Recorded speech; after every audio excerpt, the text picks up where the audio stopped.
মধ্যপ্রাচ্যে উত্তেজনা ক্রমেই তীব্র হচ্ছে। ইসরায়েল ও মার্কিন বাহিনীর সঙ্গে ইরানের পাল্টাপাল্টি হামলার মাঝে নতুন করে উদ্বেগ তৈরি করেছে যুক্তরাষ্ট্রের নিখোঁজ ৬টি পারমাণবিক বোমা। নিরাপত্তা বিশেষজ্ঞরা বলছেন, এই অস্ত্র শত্রু রাষ্ট্রের হাতে গেলে ভয়াবহ পরিস্থিতি সৃষ্টি হতে পারে।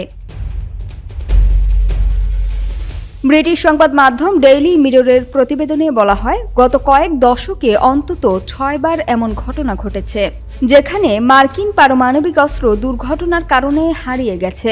মার্কিন সামরিক পরিভাষায় এ ধরনের ঘটনা ব্রোকেন অ্যারো নামে পরিচিত।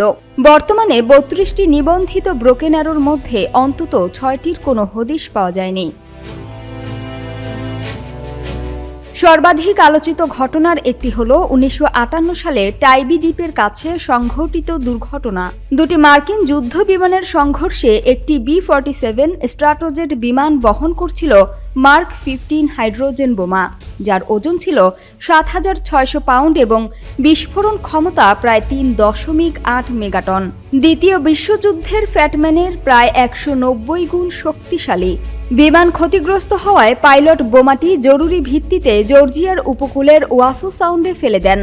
বহু অনুসন্ধানের পরও আজ পর্যন্ত এটি উদ্ধার হয়নি।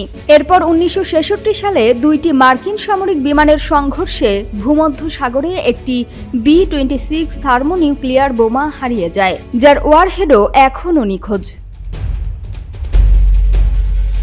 এদিকে মার্কিন ও ইসরায়েলি হামলার কারণে ইরানের পারমাণবিক কর্মসূচি উল্লেখযোগ্যভাবে ধ্বংস হয়েছে। তবে নিরাপত্তা বিশেষজ্ঞ জেফরি লুইস আশঙ্কা প্রকাশ করেছেন যে ইরান সম্ভবত দ্রুত তাদের কর্মসূচি পুনর্গঠন করতে সক্ষম হবে। তিনি বলেন, প্রযুক্তি পুরনো হলেও ইরান হয়তো উত্তর কোরিয়ার মতো সিদ্ধান্তে পৌঁছাবে। পারমাণবিক অস্ত্রের এই অস্তিত্ব বিশ্বকে আরও ঝুঁকিপূর্ণ করে তুলছে। মধ্যপ্রাচ্যে চলমান উত্তেজনার মধ্যে নিখোঁজ মার্কিন পারমাণবিক অস্ত্রের তথ্য নতুন উদ্বেগ সৃষ্টি করেছে। আন্তর্জাতিক সম্প্রদায়ের কাছে এটি একটি গুরুতর নিরাপত্তা চ্যালেঞ্জ হিসেবে দেখা হচ্ছে। সামিয়া সুলতানা, ঢাকা ওয়াচ।